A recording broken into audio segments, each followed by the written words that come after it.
Hey, what's up guys? In this video, I'm going to show you how to recalibrate your TPMS sensor on a Honda Civic.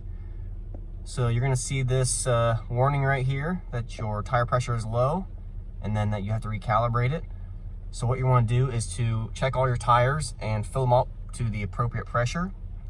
And once you've done that, you want to go ahead and turn on your car, and then you want to hit the home button. And you'll get to the screen, and then we're gonna use this scroll right here to move up and down, and then we want to select something, we're just gonna push in on it. So we're gonna scroll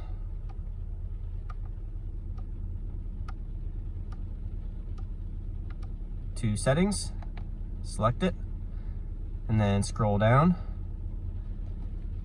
and then it'll say TPMS calibration. Select that, and then scroll down to calibrate.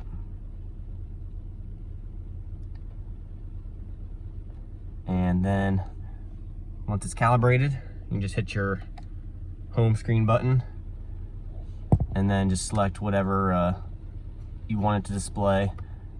And I usually just have it on the warnings here.